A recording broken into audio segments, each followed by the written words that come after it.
অনেকদিন ধরে ভাবছিলাম যে বলবো এই বিষয়ে টপিকে কথাটা বলবো, কিন্তু এখন ভাবলাম বলাটা জরুরি হয়ে পড়েছে। কিছু কাপলসদের মধ্যে হয় না, ছেলে বা মেয়েটা অতিরিক্ত ভালোবাসার চোটে বেশি টক্সিকে পরিণত হয়ে যায়, বেশি বিষাক্ত হয়ে যায়। তখন কিন্তু তারা ভালো আর মন্দের সে পার্থক্য বোঝে না, সব কিছুতেই বিষ ছড়ায়। আমি রিসেন্টলি দেখতে পাচ্ছি যে কিছু বাংলাদেশি ক্রিকেট সমর্থক একেবারে টক্সিক ফ্যান্সে পরিণত হয়ে গেছে। না ওরা নিজের দেশের প্লেয়ারদেরকে গালাগালি করতে ছাড়ছে না, না বাইরের দেশের প্লেয়ারদের। আর সব থেকে বড় কথা একটা জিনিস ক্লিয়ার করে দিই, আমিও বাঙালি, আপনিও বাঙালি। বাঙালি কারা? যাদের মাতৃভাষা বাংলা তারাই বাঙালি। এখন আমি ইন্ডিয়া থাকলেও বাঙালি, বাংলাদেশে থাকলেও বাঙালি, মায়ানমারে থাকলেও বাঙালি, আমি লন্ডনে থাকলেও বাঙালি থাকবো। দেশভাগের কারণে আমাদের বাঙালিরা দুটোর দিকে ভাগ হয়ে গেছে। তার মানে এই না যে আমরা বাঙালি না বা তোমরা বাঙালি না, তোমরাও বাঙালি আমরাও বাঙালি। প্রত্যেকটা দেশ যারা অনেক দিন ধরে খেলছে, একদম যারা নতুন এসছে পাপুয়া নিউ গিনি ফিনিয়ারের কথা ছাড়ো, যারা অনেক বছর ধরে খেলছে ক্রিকেট, প্রত্যেকে যখন কোনো বিশ্বকাপ বা কোনো বড় টুর্নামেন্ট খেলে না, সবার টার্গেট থাকে ভাই জিততে হবে, আমাকে জিততে হবে। বাংলাদেশি ফ্যান্সের মধ্যেও নেই, বাংলাদেশি টিমের মধ্যে আছে কিনা আমি জানি না, ফ্যান্সদের মধ্যে নেই। ওদের হচ্ছে ইন্ডিয়াকে হারাতে হবে বা ইন্ডিয়া যেন না যেতে। ইন্ডিয়ানসের মধ্যে কি সেটা নেই? অবশ্যই আছে, পাকিস্তানের সঙ্গে খেলা হলে পাকিস্তানকে হারাতে হবে।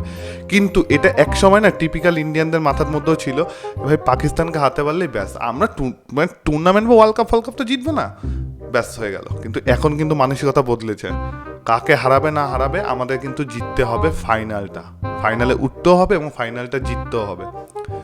লাস্ট বিশ্বকাপে দেখো না, T20 আগে যেটা ODIতে হলো, সব ম্যাচ জিতে গিয়ে লাস্টে হেরে গেলাম। কষ্ট পাইনি আমরা? সবাই ইন্ডিয়ানরা কষ্ট পায়নি? সবাই পেয়েছে, কারণ সবার মাথার মধ্যে এটা ছিল যে আমরা জিততে পারি। বাংলাদেশে কিছু টক্সিক ফ্যান্সদের মধ্যে এই ব্যাপারটা নেই, হেরে গেছি কোনো ব্যাপার না, যা হচ্ছে হোক, ইন্ডিয়া যেন না যেতে। ইন্ডিয়া জিতলেই সালা সব শেষ, ওদের ওদের জীবন শেষ। আমি যেই টিমের ফ্যান, আমার টার্গেট কি থাকবে? সেই টিম যেন জেতে, এটা নর্মাল ব্যাপার। আমি যদি ইন্ডিয়ার ফ্যান, যেমন আমি চাইবো ইন্ডিয়ার সঙ্গে যার খেলোক ইন্ডিয়া তাকেই হারিয়ে দিক, তাকেই হারাক, সে যেই হোক। বাংলাদেশি ফ্যানদের মাথায় কি চলছে? আমি আগেই বলে কি, কিছু সিলেক্টিভ ফ্যান্সদের মাথায় কি চলছে, ভাই ইন্ডিয়ার সঙ্গে খেলা হোক, ইন্ডিয়াকে হারিয়ে দিক। ইন্ডিয়াকে যদি হাতে নাও পারে, ইন্ডিয়া যেন কারোর কাছে হেরে না যায়, তাহলেই আমাদের নৈতিক জয়। আলাদাই লেভেলের ওদের চিন্তা ভাবনা। এবার কেন বললাম ওই টক্সিক ফ্যান্সরা কারুর আপন না, সেটাও একদম ক্লিয়ার করে বলি। একদম নতুন যারা যেসব বাংলাদেশি প্লেয়াররা খেলছে, তাদের ছাড়া প্রত্যেকটা প্লেয়ারের ভিডিও পেয়ে যাবে ইন্টারনেটে, যাদেরকে ফ্যান্সরা ট্রল করছে, বাংলাদেশের ফ্যান্সরাই, আদার্সটা কেন, বাংলাদেশের ফ্যান্সরাই প্রত্যেককে নিয়ে ছন্দ বাজছে, বড় বড় সব কবি হয়ে যাচ্ছে, সবাইকে ট্রল করছে। আমি একটা প্লেয়ারের উদাহরণ দিচ্ছি, কি বলবো, বাংলাদেশের লেজেন্ডারি প্লেয়ার, ব্যাটে বলে বাংলাদেশকে প্রচুর জায়গা থেকে বাঁচিয়েছে, এবং বিদেশের মাটিতেও এদিক ওদিক, যেখানে এদিক ওদিক মিনস হচ্ছে যত টুর্নামেন্ট হোক, IPL হোক, যেখানেই হোক, সব জায়গাতে কিন্তু অ্যাভারেজ একটা ভালো পারফরমেন্স আছে, সেটা হচ্ছে সাকিব আল হাসান। তাকে নিয়েও ট্রল। আরে ঠিক আছে, ট্রল করো, প্রশংসাও করো, প্রশংসা আবার কখন করবে? অন্যকে একটা কিছু বলে দিল, না না না না, কিভাবে বললে? এই দিকে সেই লোকই, সেই ক্রিকেট ফ্যান পেজই সারাক্ষণ উল্টোপাল্টা বলে যাচ্ছে, এই পেজ থেকেই উল্টোপাল্টা পোস্ট করে যাচ্ছে। প্রত্যেকটা বাংলাদেশের ক্রিকেট পেজে উল্টোপাল্টা একটা পোস্ট থাকবেই। আমি একটা উদাহরণ দিচ্ছি, ধরো বিরাট কোহলি এই বছর T20 ওয়ার্ল্ড কাপের পারফরমেন্স খারাপ, কটা ইন্ডিয়া থেকে পেজে ট্রল করা হচ্ছে, কটা? এখনও দেখলাম চোখ এরকম কালি লাগিয়ে লেবু লঙ্কার ছবি দিয়ে বলছে যেন নজর না লেগে যায়, যেন খেলুক, ভালো খেলুক, সাপোর্ট করছে, পাশে দাঁড়াচ্ছে। এইভাবে তো তোমাদেরও তো দাঁড়াতে হবে। আমি টক্সিক ফ্যান্সদের শুধু এটুকু বলতে চাই, তোমরা নিশ্চয়ই ওদের থেকে ভালো প্লেয়ার না যে তোমরা ব্যাট বল নিয়ে নেমে পড়ে একটা সাফল্য নিয়ে আসবে, বিশ্বকাপ জিতিয়ে দেবে। আমার মনে হয় কি বলতো, কিছু লোক আছে যারা ট্রেনটা চালায়। আমি সেই টক্সিক ফ্যান্সদের বলবো যে একটু ভালো করে ভেবে দেখতে পারতে না। কিছু লোক আছে একদম পুরো এক লাইনে ট্রেন চালায়, প্রথমে ক্রিকেট দিয়ে শুরু হবে, খেলা রিলেটেড, সেখান থেকে পণ্য, ইন্ডিয়া জিনিস বয়কট করো, ইন্ডিয়ার কোনো একটা ভুল ধরো, সব কিছুতেই ইন্ডিয়ার ভুল ধরে। ইন্ডিয়ার লোক নাকি স্লেজিং করে, রোহিত শর্মা কি বলেছে সেই নিয়ে একেবারে উত্তাল, ওরা কি প্রতিবাদী। আরে ভাই, এত যদি তোমাদের প্রতিবাদ, কোথায় অস্ট্রেলিয়ার বেলায় তো শুনি না? অস্ট্রেলিয়া ক্রিকেটে সারা বিশ্বে সব থেকে বেশি স্লেজিং করে, এটা সবাই জানে, সবাই জানে। কোথায় দেখি না তো পোস্ট, যে কেন এরকম করলো বা কি করলো, পোস্ট দেখি না তো। যখন একটা প্লেয়ার বিরাট কোহলির দিকে ভাই তাকায়, তখন সেটা আমি কোনো কিছু নিয়ে কোনো মন্তব্য করি না, ওটাও নর্মাল। রোহিত শর্মা যেটা করেছে ওটাও নর্মাল।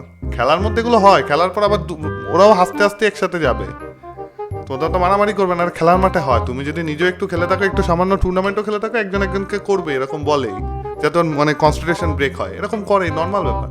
কিন্তু না না না না, তাহলে তো অস্ট্রেলিয়া নিয়েও বলা উচিত ছিল। আর তোমরা খুব ইতিহাস নিয়ে কথা বলো, খুব ইন্ডিয়া এই করেছে, এত সালে এই করেছে, সাপোর্টের কথা বাদই দিলাম, ইন্ডিয়া কি করেছে সে মানে স্বাধীন করার জন্য তোমাদের দেশ, সেই কথা না বাদই দিলাম। তাহলে তোমার পাকিস্তানের এত মানে বন্ধু বন্ধু দেখো কিভাবে পাকিস্তানি ক্রিকেটারদের নিয়ে কি উল্লাস, পাকিস্তান যখন ইন্ডিয়াকে হারালো, ও বাবা পাকিস্তান আমার তো ভাই, আমরা কি জানি আমরা তো একই, আরে আলাদা হয়ে গেছি। এত যে বড় বড় কথা বলো না, মানে একটু ইতিহাসটা পড়ে দেখো তো যে কি পরিমাণ টর্চার করছিল, একটু ইতিহাসটা পড়ে দেখো, বা পুরোনো দিনে কোনো লোক থাকলে তার থেকে একটু জেনে নিও। সবসময় ট্রেন্ডে গা ভাসিও না, সবসময় ট্রেন্ডে গা ভাসিও না, আগে দেখো না, দেখো, আরে খেলাটা খেলার জায়গায় রাখো।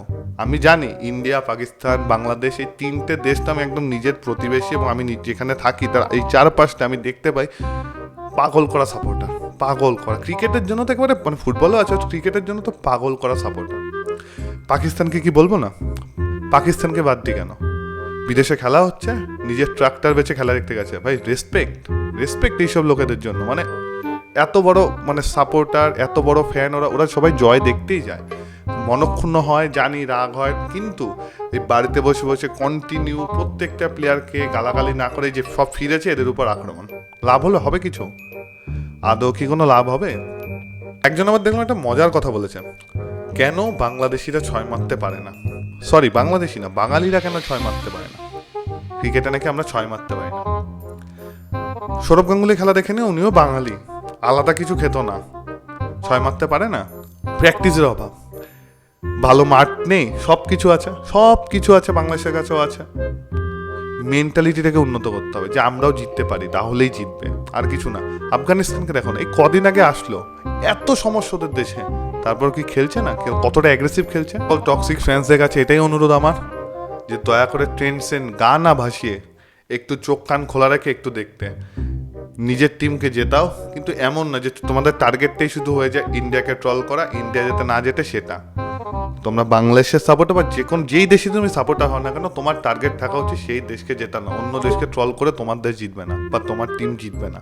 দেখো আমার যা বলার ছিল আমি বলে দিলাম, তোমাদের যা করণীয় তোমরা তাই করো, আর ভিডিওটা ভালো লাগলে লাইক, শেয়ার আর সাবস্ক্রাইব করতে বলো না। দেখা হচ্ছে আগামী ভিডিওতে,